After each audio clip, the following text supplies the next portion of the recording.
Well, let's just start it right off with the cat in the way. Oh, back on the usual schedule. Start with our stretches. I'm going to start down. Start down. I think I always start upside down first. I'm going to mess everything up. Whew.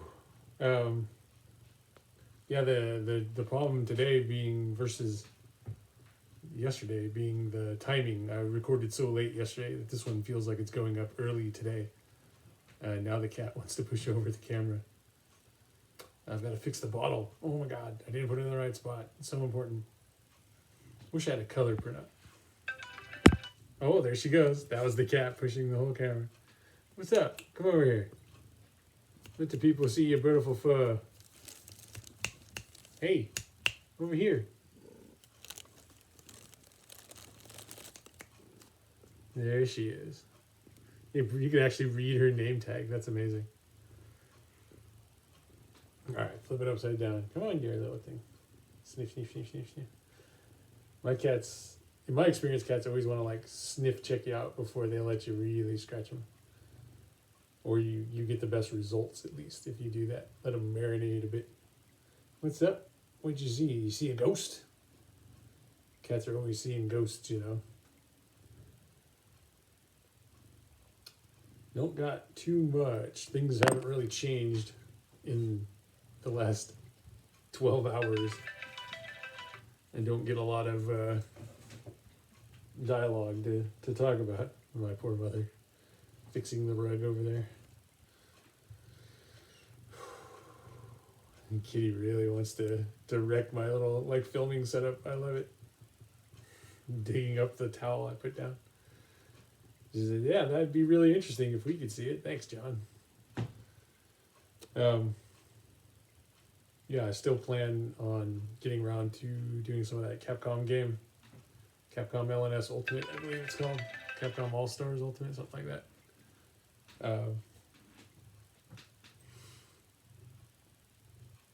Spent a little bit of the morning talking to CDMW about the latest Destiny trailer. Cray and I had glanced at it a little bit and talked about it, but we didn't go too in depth into it. Guy looks like a goofy. Yes, hi. What's up? Okay. I'll give you my extra 2 seconds. Oh, what's that? Oh, every finger is for me. Every button is for me. Yeah, Cray and I talked about it, but we're like too, like our experience towards the end of Destiny was just too negative with the group of people we were playing with. We're just hyper negative, hyper critical. They're very critical, and there didn't seem to be any solidarity that the idea of this critical, overly critical behavior needed to be addressed or dealt with, or, you know, in my opinion, it needed to be told to fuck off, because that's the way I always see it go down in general.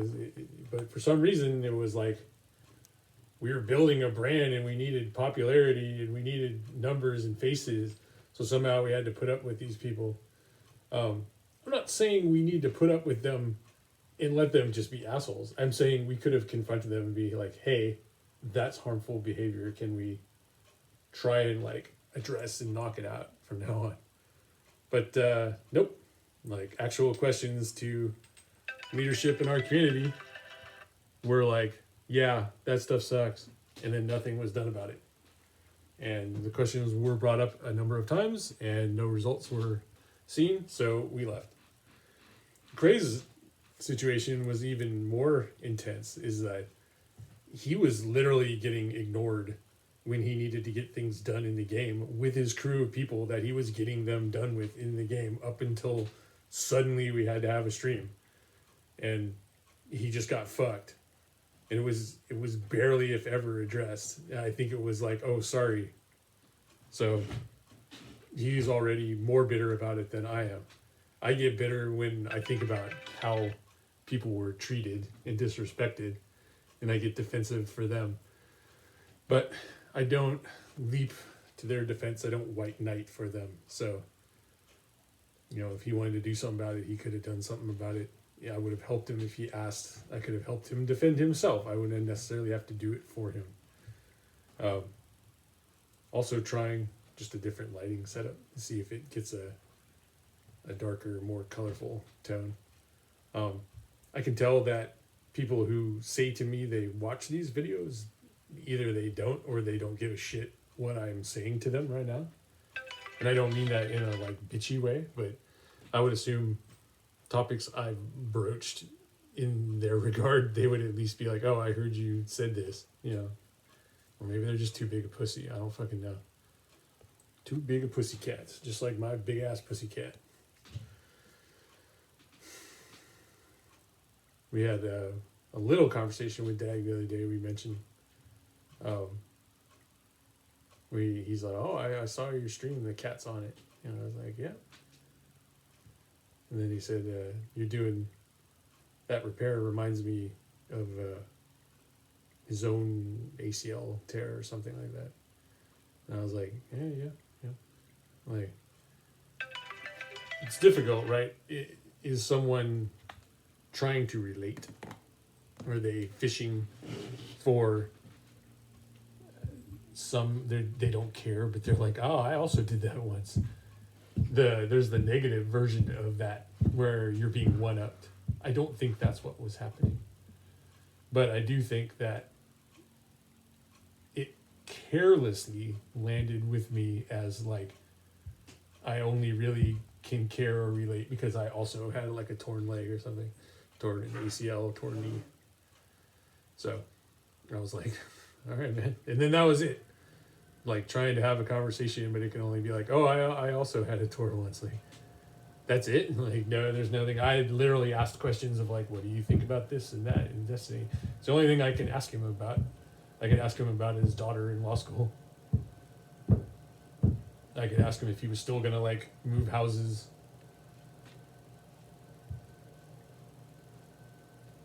But the idea that he had watched these things at all and hadn't reached out with any form of condolences or addressed it in any way until his hand was forced essentially into either ignoring or acknowledging it because Cray started arguing or just trolling with a regular on his stream that we all know. The regular also being a guy that famously ran out of ammo, was so famous for running out of ammo during a thing where you really needed to not run out of ammo to get a challenge done, that a clip was made and became quite the phenomenon, quite the meme within our little community. And then it got mentioned or something, and I don't know, maybe the guy's just sick of hearing about it, so him and Craig got into it. I was like, that's pretty funny.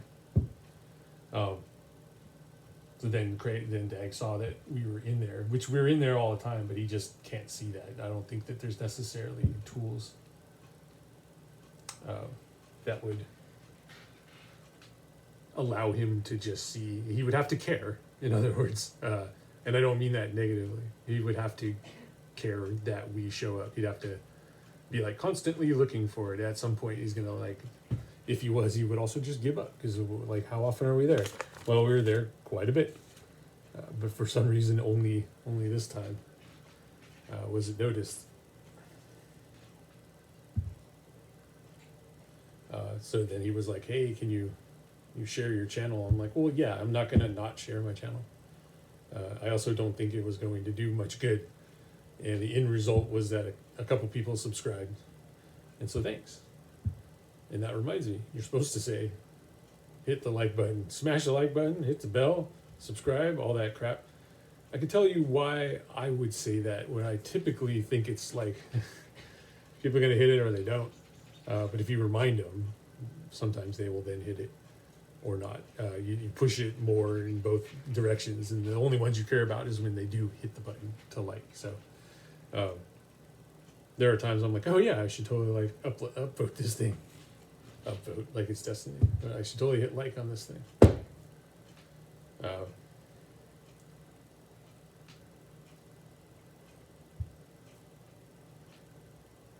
the idea being, yeah, that people would subscribe. So thanks for subscribing. Uh,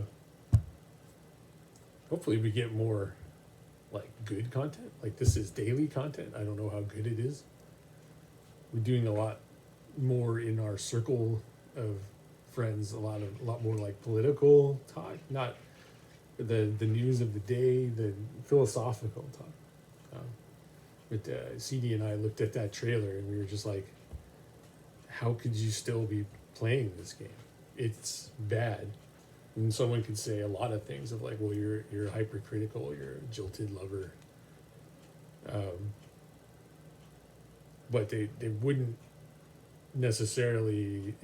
I think they'd have to agree that the writing, like we looked at the trailer, and it's like somebody wrote a story where another cabal, which is fair or unfair, yet another cabal, like wanders up to Zavala and says, really important thing, we really need the help of like the guys that like kick our ass nonstop in order to team up and defeat them. But in order to team up with us, you're still gonna have to bow down. If they could establish somehow that was like their culture of like, we know you're gonna kill us, but the only way I can get this through politically is to bow down, like as if I were to own slaves and then set them free. Maybe that'd be interesting. But instead it's literally like a guy says, help us, and he goes, no. And he goes, maybe. And he goes, well, okay, but if you're going to help us, you need to bow down. And he's like, no. And then now they're going to fight. Is it even writing? And then I question the production values on the trailer. The like sound design is not there. I don't quite understand. Maybe not the music. I wasn't super paying attention. It's hard for me to hear music with my hearing over just like sound effects and voices and stuff. Well, I'll hear one or the other. But the guns and the impacts of the guns and the explosions and stuff, the oomph of the video just wasn't there. There was like one fun part where they're firing a set of guns to a cadence of the like music, the beat, da da da da da or whatever, and that was like the beat that was going on. And you're like, well, that's neat. I mean, you can just autocorrect to that. It's not like some amazing thing. Yeah, it started making us really go like what's up with the writing in this game? As far as I know, somewhere in Destiny 1 they like fired their writers. And they had their reasons, but I think it's turned into like, hey, we don't need writers. This thing does fine without it. It's like, we would do better with them, and what would it cost you? CD put forth the idea that you could pay someone like Bife, hello, my name is Bife, like $50,000 to write like stories, and it's a multi-million-dollar company. It just would be beneficial. It would cost them $50,000, and they would reap more than $50,000 in goodwill and continued engagement. The game tells stories that's like, this happened and this happened and this happened. They used to, back before the writers, well, when the writers got gutted, but the design was there, that the vanguards for the respective classes, Titan, Warlock, and Hunter, sat in a room, the three of them, and they reacted to things. They were different takes, and they would interact with like Eris or something, and they had personalities, and it's like, this happened, and this is how Cade reacted to it, and this is how Zavala reacted to it, and this is how Ikora reacted to it, and this is what Eris did, and this is what Cade did when Eris did that, and then Cade stole her ship, and now he always has to be like, sorry about your ship or whatever, and that becomes like an actual story, not just like thing happened thing. It's not just a thing where you sit around a campfire and everybody says, and then Superman flew in and punched the Hulk, and then someone's like, no, my turn, Hulk fucking regenerates and kills Superman because Hulk's way better. Where the fuck did that all go off the rails at? Anyway, saying they could have writers, they could have good writers, they could even have good writers, which would be great. They're a very big company. They have enough people interested, I would think. But I don't know what systemically happens that they don't do that. So yeah, I mean, think about it. It's not a either or proposition. This isn't like we wasted the budget on graphics and we can't have story. You can just afford both. I want to be proved wrong. Conversation's still ongoing. Maybe we'll pick it up tomorrow. All right, guys. Thanks.